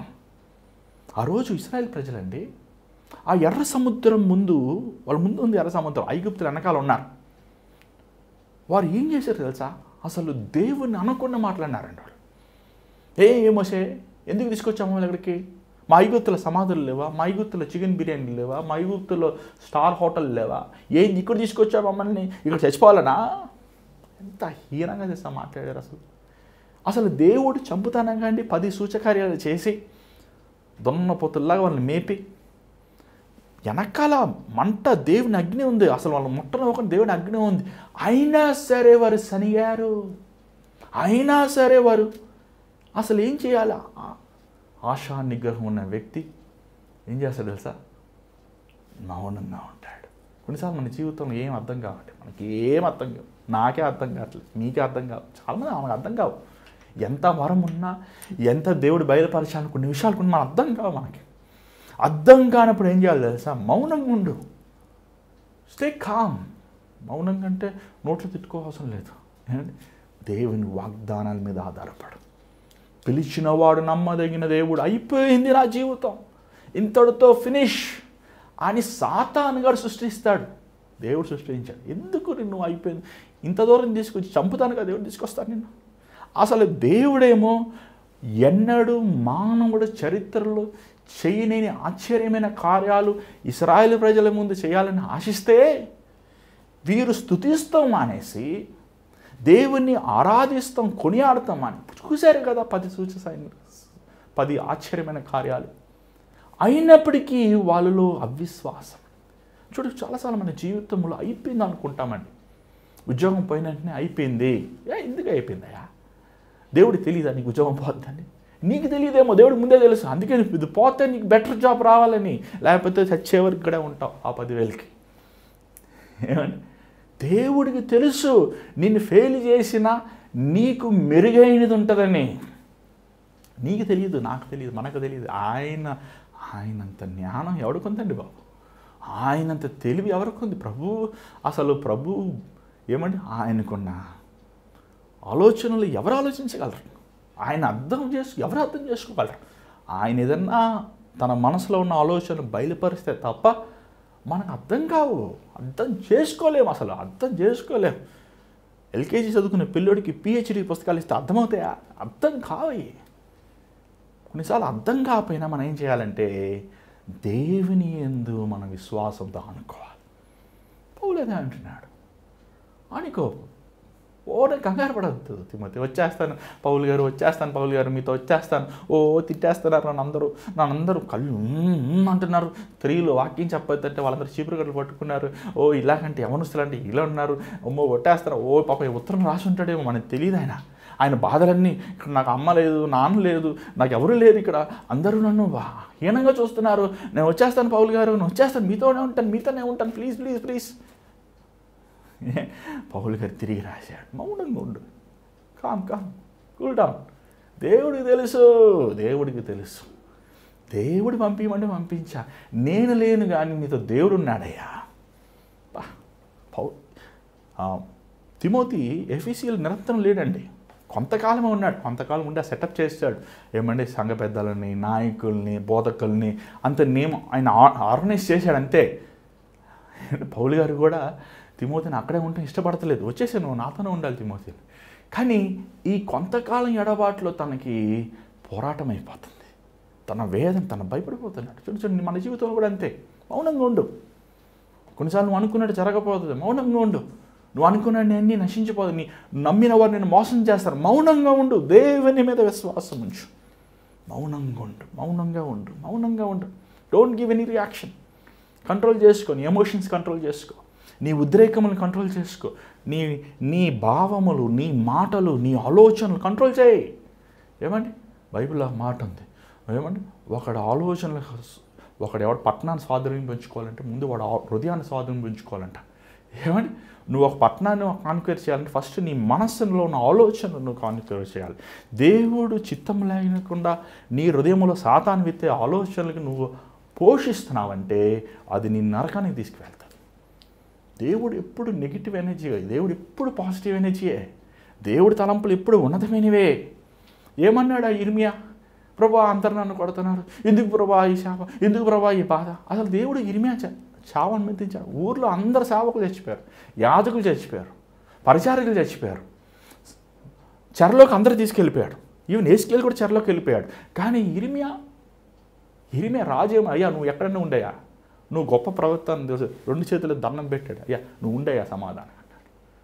ఏమండి దేవుడు తన సేవకుడు పట్ల, తన బిడ్డల పట్ల ఎప్పుడు హాని చేయనివాడు. సాతాను కూడా సృష్టిస్తాడు అలాగా. దేవుడు నిన్ను మర్చిపోయాడు, వాడు నోరు తెరిస్తే అబద్ధం అండి, చచ్చిపో, నిన్ను ఎవడు ప్రేమిస్తలేదు, దేవుడు నిన్ను ప్రేమిస్తలేదు, దేవుడు నిన్ను క్షమించడు, వేస్ట్ నీ లైఫ్ అంటే వాడెవడండి మన లైఫ్ డిసైడ్ చేస్తానికి? వాడు లైఫ్ డిసైడ్ చేసుకోమని చెప్పి వాడు వేస్ట్, వాడికి అంతం చావే, నిరంతరమైన చావు ఫిక్స్ అయిపోయినాడు. ఏమంటే మన జీవితాన్ని దేవుడు ఉల్లాసిస్తానికి, ఆయనతో పాటు ఆనందిస్తానికి కొంచెం చేశాడు. అంతేకాని మనల్ని హీనపరచాలని, అవమానపరచాలని, మనల్ని కృంగు తీసివేయాలని, మనం త్రోసివేసేయాలన్నది కాదు. దాని 8వ వచనం చదవండి దయచేసి. చదవండి 8వ వచనం చదవండి. కాబట్టి నీవు మన ప్రభువు విషయమైన సాక్ష్యమును గూర్చి అయినను, ఆయన ఖైదీనైన నన్ను గూర్చి అయినను సిగ్గుపడక దేవుని శక్తిని బట్టి సువార్త నిమిత్తమైన శ్రమానుభవంలో పాలివాడవై ఉండుము. మన క్రియలను బట్టి కాక తన స్వకీయ సంకల్పము బట్టి అనాది కాలమునని క్రీస్తు యేసునందు మనకు అనుగ్రహింపబడినదియు, క్రీస్తు యేసును మన రక్షకుని ప్రత్యక్షత వలన బయలుపరచబడినది అయి తన కృపను బట్టి మనలను రక్షించి పరిశుద్ధమైన పిలుపుతో ఆయన మనల్ని పిలిచెను. ఇక్కడ ఎంత బ్యూటిఫుల్ ఉంది సార్. పౌలు అన్నాడు, అయ్యా నేను యేసు ప్రభు ఖైదీనయ్యా. ఏమండి నేను కొన్నిసార్లు అనుకుంటుంటాను, మనం చనిపోతాం కదా, అందరం చనిపోతాం. చనిపోయినప్పుడు మనం బోర్డుకి పేరు పెడతారు కదా, పెడుతుంటారు. చాలాసార్లు పాస్టర్కి వెళ్తుంటాం, సమాజ కార్యక్రమం డాక్టర్ అని పెడతారు, పెద్ద ఏమండి ఐఏఎస్ ఆఫీసర్ సమాధుల మీద ఉంటుంటాయి. చాలా చూస్తుంటాం. వాళ్ళు ఇల్లు కట్టిస్తారు లేదు కానీ సమాధులకి మట్టి ఒక పెద్ద షెడ్ వేస్తారు, పూలు పెడతారు. ఏమండి అలా ఒకరోజు మనం కూడా చచ్చిపోతాం కదా, ఖచ్చితంగా చచ్చిపోవాలి, అందరూ చావాల్సింది. చచ్చిపోయినప్పుడు నా పేరు కింద ఏం పెట్టాలి, నాకు ఆశ ఇష్టం తెలుసా? జోసెఫ్ ప్రకాష్. ఏమండి ఏ ఫూల్ ఫర్ క్రైస్ట్, క్రీస్తు కోసం వెర్రివాడు అని ఉండాలంతే. ఏంటంటే మన డేట్, మన ఎండ్, చచ్చిపోయిన రోజు ఉంటుంది. ఏమని ఉండాలంట? ఏ ఫూల్ ఫర్ క్రైస్ట్, క్రీస్తు కోసం ఒక వెర్రివాడు. లాంగ్ ఎలా చూడాలి జోసెఫ్ ప్రకాష్ని? రెవరెండు, డాక్టరు, పోపు, బిషప్పు, ఏమండి డబాల్ ఇది కాదు కావాల్సింది. ఒక క్రీస్తు కోసం ఒక వెర్రోడయ్యే వీడు, అలా గుర్తింపు రావాలి. పౌలు అలా పిలుచుకుంటున్నాడు, నేను క్రీస్తు కోసం ఖైదీని. ఏమండి ఎవడైనా ఖైదీని చెప్పుకుంటాడా? ఏమండి ఈరోజు పాస్టర్స్ అడుగుతుంటారు చాలామంది మీటింగ్, మీరెవరండి? రెవరెండా, పాస్టరా, డాక్టరా, ఎవరు చెప్పండి? మన బ్రదర్ అంటే పెట్టండి సరిపోతుంది. పాస్టర్ అంటే సంఘం ఉండాలి, ఏమంటే రెవరెండ్ అంటే అభిషేకించి ఉండాలి. మనం ఎంత పెద్దోళ్ళం కాదులే అంటే బ్రదర్ అని పెట్టేసాను.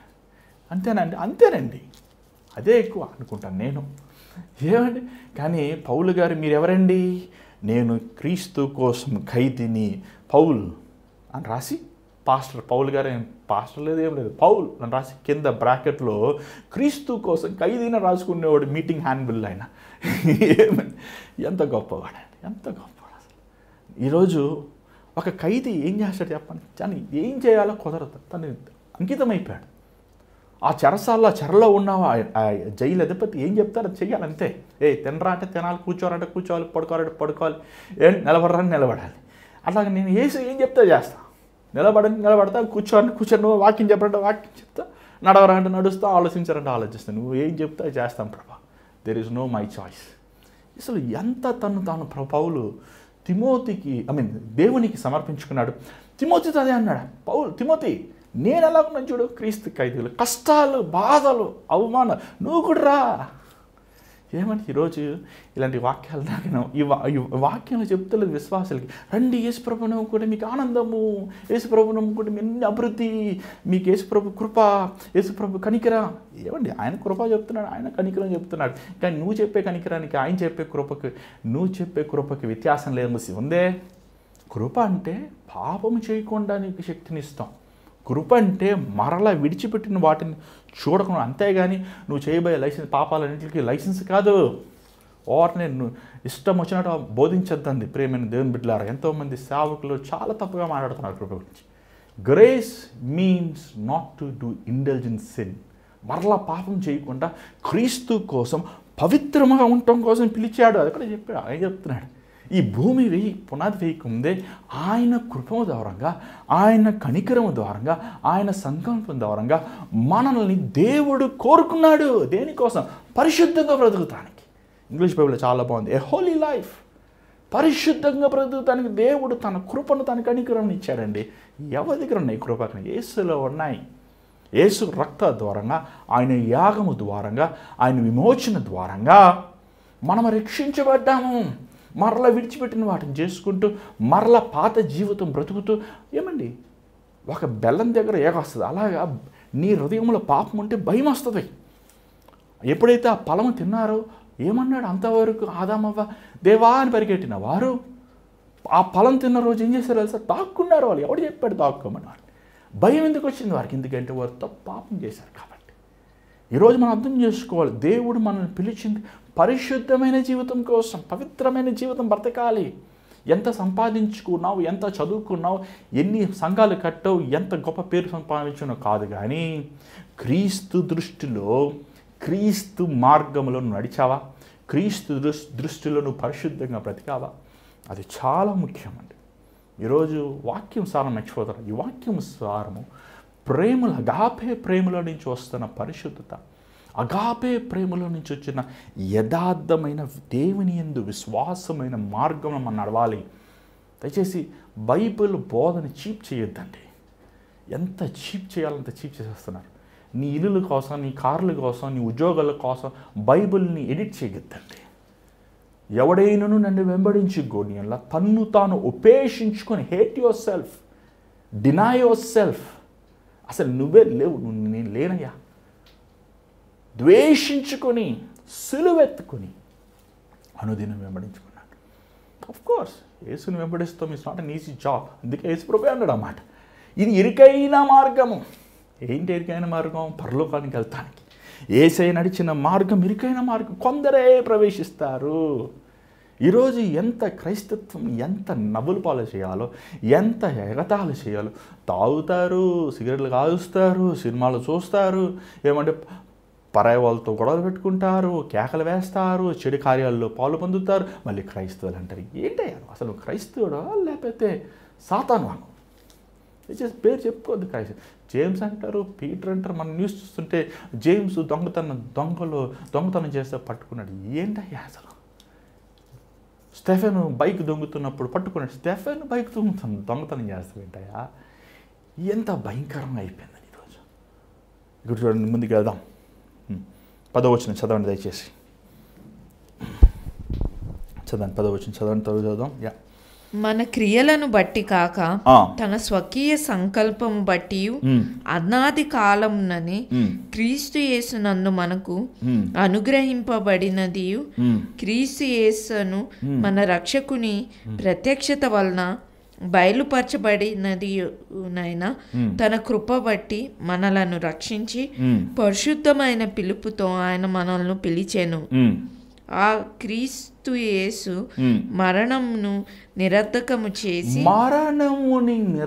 చేసి జీవమును అక్షయతను సువార్త వలన వెలుగులోనికి తెచ్చాను. ఏమండి మరణం ఇంకా చేసే మరణం అదేంటిది? డిస్ట్రాయిడ్. తెలుగులో ఏముంది?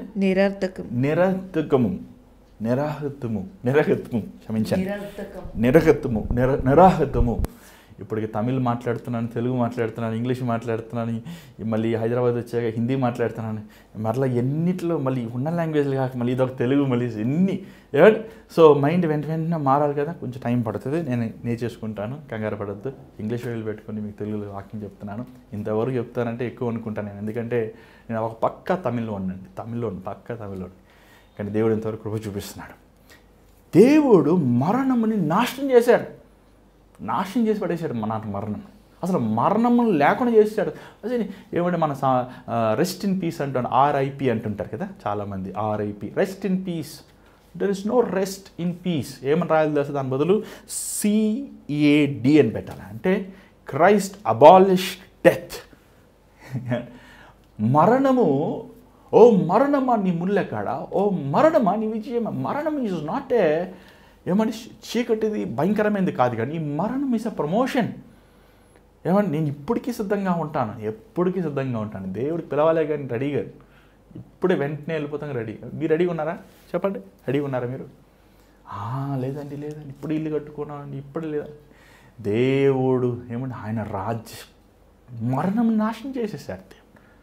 CAD, Christ abolish death. ఏమంటే RIP అని పెట్టద్దు, రెస్ట్ ఇన్ పీస్ అని పెట్టద్దు. We will not rest in death. మన సమాధి అక్కడ ఉండదు, మన మట్టి అక్కడ ఉండదు, మన ఎముకలు ఎండిపోవడం మన మట్టి, మనం తిరిగి పునరుద్ధారణమయ్యేవారమి. ఇదిగో మహిమ శరీరంగా మారేవారమి. We will not rest in peace, but Christ has demolished. We will enjoy in heaven with peace. దేవునితో పరలోకములు ఉల్లాసించేవారు. అసలు ఒక క్రైస్తవుడి జీవితం ఎంత గొప్ప జీవితం అని తెలుసా? ఈరోజు మన లోకంలో ఉన్న గనులను చూసి, ధనవంతులను చూసి, జ్ఞానవంతులను చూసి, రాజులను, అధికారులను చూసి మనం మన బతకల లేదనుకుంటాం. కానీ మనకున్నది వాళ్ళకి లేదని తెలుసా? మనకున్నది యేసు, మనకున్నది పరలోకం వెళ్తామని పిలుపు, మన భవిష్యత్తు ఒక ఆనందకరమైన. అసలు ఆయన పరలోకములో ఆయన విందులో కూర్చుని ఎంత చక్కగా ఉంటుందండి. ఇంకేం కావాలండి మనకి? మన ఫ్యూచర్ ఎక్సలెంట్ అండి. యేసుప్రభు ఎక్కడుంటాడు అక్కడ బ్యూటిఫుల్, అంతే. అసలు నువ్వు ఎందుకు అంత నిరాశ పొందిపోతావు? ఇక చూసినట్లయితే ఆయన మనకి నిత్యమైన వెలుగుని స్వాత ద్వారా మనకి ఇచ్చి ఉన్నాడు. సో మనం ముందుకు వెళ్ళిపోతాం. ఇంకా కొంచెం సమయం అయ్యింది కాబట్టి కొంచెం మనం ముందుకు వెళ్తున్నాం. సో దానివల్ల నేను శ్రమలు అనుభవిస్తున్నాను, దానివల్ల కష్టాలు అనుభవిస్తున్నాను. ఆయన తనతో నాకు అప్పచెప్పిన పనిని నేను నమ్మకంగా చేస్తున్నాను పౌలు అంటున్నాడు.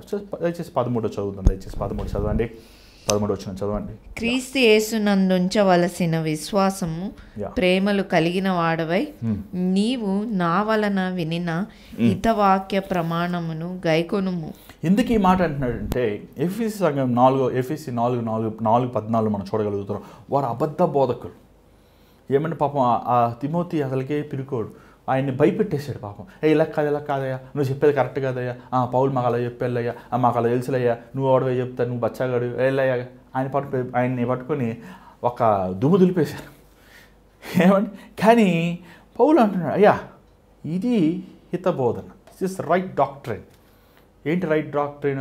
యేసుతో శ్రమలు అనుభవిస్తాం, యేసు కోసం మృత్యును చేసుకుని ఆయన పరిశుద్ధ మార్గం నడుస్తాం, యేసులో యేసు శక్తిని, యేసు ప్రేమను, యేసు ఇచ్చే ఆశా నిగ్రహముని కలిగి మనం ఈ లోకములో అంతం వరకు జీవిస్తాం. ఆయన చిత్తములో విశ్వాసముతో దేవుని సేవలో నమ్మకస్తులుగా ఉండాలి మనం. దేవుడు మనల్ని ఇంత అప్పచెప్పాడు, ఇంత సేవను అప్పచెప్పాడు. నమ్మకస్తులు. ఏమండి, నేను చాలాసార్లు పరిచర్య చేస్తున్నప్పుడు సేవలో దేవుడు అనేక మంది ఆత్మలు అప్పచెప్తుంటాడు, అనేక మందికి వాక్యం ఉపదేశించాలి. ఏమండి, అది 10 మంది అవనవండి, 100 మంది అవనవండి, మీరు ఎంతోమంది ఏమండి మీ ప్రేమను చూపిస్తుంటారు ఈ పరిచర్య బట్టి. దేవుడు అప్పచెప్పిన పనిది, ఇది నా పని కాదు, నా యజమానుడు దేవుడు, ఆయనకి లెక్క చెప్పాలి. మీరు పంపించే 100 రూపాయలు కానుకైనా, మీరు పంపించే రూపాయి అయినా అది దేవునికి లెక్క చెప్పాలి.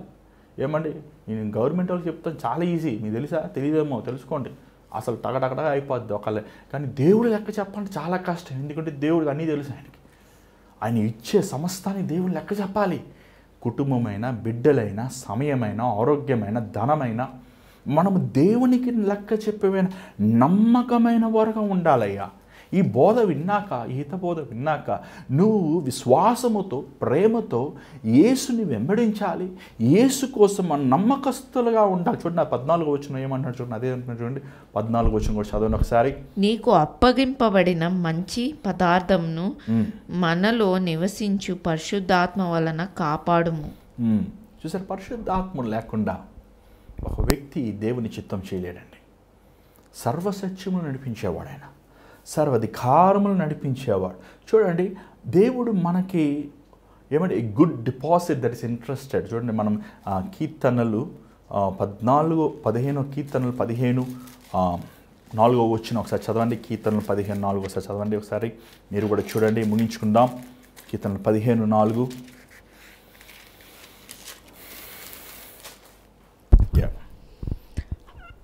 అతని దృష్టికి నీచుడు, అసహ్యుడు అతడు. యెహోవా యందు భయభక్తులు గలవారిని సన్మానించును. యెహోవా యందు భయభక్తులు గలవారిని దేవుడు సన్మానిస్తాడు. ఈరోజు దేవుడు మనం సన్మానించాడండి. దేంతో తెలుసా?